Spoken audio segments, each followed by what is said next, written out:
Hello बच्चों। देखो, कल हमने पढ़ा था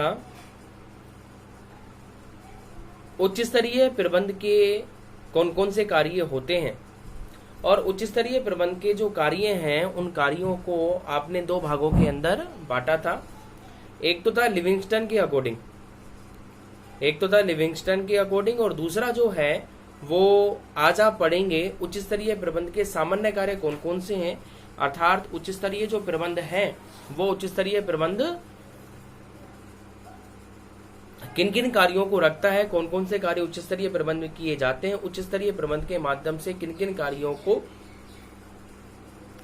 एक संगठन में पूरा किया जाता है। तो लिविंगस्टन ने जो समझाया, लिविंगस्टन ने उच्च स्तरीय प्रबंध के जो कार्य बताए उनको तीन भागों में बांटा था, वो आपने पढ़ लिया। ठीक है, अब हम सामान्य कार्य जो जनरल फंक्शंस है जो कि उच्च स्तर के प्रबंधक करते रहते हैं अपनी संस्था में, उनके बारे में पढ़ेंगे और समझेंगे। ठीक है बेटा, तो बुक और नोटबुक में आप देखेंगे उच्च स्तरीय प्रबंध के सहायक कार्य निम्नलिखित है। मुख्य कार्य इस प्रकार से कौन कौन से हैं। पहला बिंदु आता है उपक्रम के उद्देश्यों को निश्चित करना एवं नीतियों की व्याख्या करना। उपक्रम के लिए उद्देश्यों को बनाना, नीतियों की व्याख्या करना, नीतियां बनाना, योजना और प्लान बनाना, स्ट्रेटजीज को डेवलप करना, ये कौन करता है? उच्च स्तर के प्रबंध करते हैं। ये तो मैंने पहले भी आपको बता दिया था। आपने एक रिसर्च थ्योरी पढ़ी थी हेनरी मिंड्सबर्ग की। उस हेनरी मिंड्सबर्ग की रिसर्च थ्योरी में भी आपने समझा था, हेनरी मिंड्सबर्ग की रिसर्च थ्योरी भी इसी मान्यता पर आधारित थी कि प्रबंधक क्या करते हैं और किस किस स्तर के प्रबंधक कौन कौन सा काम करते हैं, किस किस कार्य में कितना कितना समय देते हैं। तो वहां भी आपने समझा था, तो वहां भी आपको डायग्राम और चार्ट के अंदर और थ्योरी के अंदर उसको समझाया था कि उच्च स्तर के प्रबंधकों का सीईओ, एमडी, सीएफओ, कंपनी के जीएम, डायरेक्टर, ठीक है, इन सभी का काम क्या होता है? योजना बनाना, ये देखना कि योजना को समय पर पूरा किया जा रहा है कि नहीं किया जा रहा है। व्यूरचना का निर्माण करना, योजना को बनाना और निम्न स्तर के व्यक्तियों को मतलब मध्य स्तर के प्रबंधकों को उस योजना को हैंडओवर कर देना, उस योजना को सौंप देना और उनसे उस कार्यों को पूरा कराना और निगरानी रखना, समय समय पर ये रिपोर्ट मांगना और देखना कि योजना और कार्य पूरे हो भी रहे हैं या नहीं। ये उच्च स्तर के प्रबंधकों का कार्य होता है। तो पहला कार्य आपने पढ़ा कि उपक्रम के उद्देश्यों को निश्चित करना और नीतियों की व्याख्या करना, ये उच्च स्तर के प्रबंधक का कार्य है। दूसरा आप पढ़ेंगे आवश्यक आदेश निर्देश को प्रसारित करना। आवश्यक आदेश निर्देश को प्रसारित करना किनको? मध्य स्तर के प्रबंधकों को। भाई मध्य स्तर के प्रबंधक आदेश चाहेंगे, क्योंकि बिना आदेश के वो काम कैसे करे? उनको क्या पता क्या काम करना है? बताएगा कौन? उच्च स्तर का प्रबंधक। किसके माध्यम से? अपने आदेशों के माध्यम से। उच्च स्तर का प्रबंधक निम्न स्तर के प्रबंधकों के लिए आदेशों को जारी करेगा और आदेशों को जारी करके मध्य स्तर के प्रबंधकों को ये बताएगा कि उन्हें कौन कौन से काम करने हैं। ठीक है, तो सेकंड नंबर पॉइंट आता है आवश्यक आदेश निर्देश प्रसारित करना। ठीक है, थर्ड नंबर पॉइंट पे आ जाए महत्वपूर्ण मामलों पर विचार विमर्श करना। जो मामले अत्यंत संगीन है, महत्वपूर्ण है, उनके ऊपर क्या किया जाना चाहिए? उनके ऊपर विचार विमर्श किया जाना चाहिए और विचार विमर्श करके उनके लिए अच्छी कार्य योजना, अच्छा वर्क प्लान बनाना चाहिए। फोर्थ नंबर आता है उपक्रम में दीर्घकालीन स्थायित्व लाना। उपक्रम में क्या लाना? उपक्रम में दीर्घकालीन स्थायित्व लाना। दीर्घकालीन स्थायित्व लाने का तात्पर्य ये हुआ कि जो उपक्रम है, जो संगठन है, जो कंपनी और संस्था है, उसमें स्थायित्व को जन्म देना। और दीर्घकालीन स्थायित्व का मतलब है लंबे समय तक वो संस्था और कंपनी चलती रहे, किसी भी तरह की कोई भी समस्या नहीं आए, उसके अस्तित्व के अंदर कोई विपरीत प्रभाव, विपरीत बात ना देखी जाए। तो उसके सर्वाइवल को, उसके अस्तित्व को संभव बनाना, उसके अस्तित्व के लिए आवश्यक जो भी प्रयास किए जाने चाहिए वो प्रयास करना और दीर्घकालीन दीर्घकालीन स्थायित्व को बनाए रखना, ये उच्च स्तर के प्रबंधकों का कार्य होता है। ठीक है, नेक्स्ट पॉइंट कहता है फिफ्थ नंबर बजट का अनुमोदन करना। क्या करना? बजट का अनुमोदन करना। अच्छा, बजट क्या होता है? बजट का तात्पर्य होता है एक साल के लिए आय व्यय का हिसाब किताब बनाना। उस संस्था के एक साल के लिए आय व्यय का हिसाब बनाना कि एक साल में हमको इतना पैसा खर्च करना है, इतनी हमारी आय होनी चाहिए, इतने खर्चे होने चाहिए, ये और खर्चों में भी एलोकेशन कर देना। एक्सपेंसेस का भी एलोकेशन कर देना कि इस आइटम के ऊपर इस विभाग के अंदर हम इतना इतना पैसा खर्च करेंगे। इस तरह से बजट बनाने का काम जो है, बजट के निर्धारण का जो काम है, बजट के लिए रूपरेखा तैयार करने का जो काम है, वो भी कौन करता है? उच्च स्तर का प्रबंधक ही करता है। तो बजट का क्या करना? अनुमोदन करना। आगे कहता है पॉइंट नंबर 6, योजनाओं एवं परिणामों की क्या करना? जांच करना।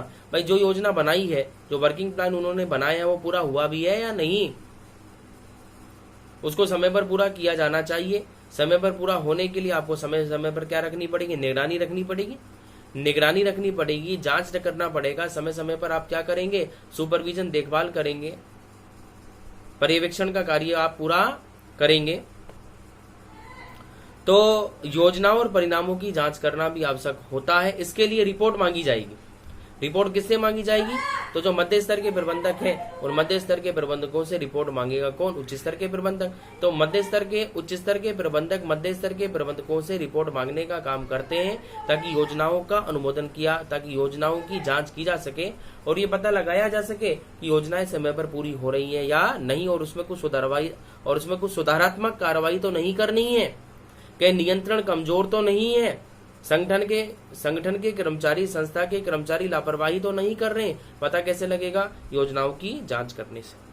आगे कहता है 7वां बिंदु, संगठन संरचना के अंतर्गत अधीनस्थों में स्वैच्छिक आधार पर कार्य करने की भावना को विकसित करना और बनाए रखना। क्या समझ में आया? कि संगठन के अंदर कर्मचारियों में, अधीनस्थों में स्वैच्छिक रूप से कार्य करने की भावना को बल देना, अर्थात उनमें स्वामी भक्ति की भावना को विकसित करना और उनको ये सिखाना और समझाना कि वो संगठन के लिए अपनत्व की भावना रखते हुए, जैसे मालिक, जैसे स्वामी अपने मन की भावना अपनी संगठन के साथ में रखता है। क्यों? क्योंकि वो उसका मालिक है, उसको पता है कि अगर मैंने जरा सी भी लापरवाही की तो नुकसान होगा, नुकसान जो होगा वो मुझे ही भुगतना पड़ेगा। तो कर्मचारियों में भी इसी स्वामी भक्ति की और अपनत्व की, अपनेपन की भावना को विकसित करना चाहिए। कौन करेगा? उच्च स्तर का प्रबंधक करेगा, अपनी अच्छी योजनाओं के माध्यम से करेगा, अपनी अच्छी नीति और पॉलिसियों के माध्यम से करेगा। अच्छा, 8वां बिंदु आता है अगला, अधिकारियों में मितव्ययता और कार्य कुशलता का स्तर बनाए रखना। अधिकारियों में क्या बनाए रखना?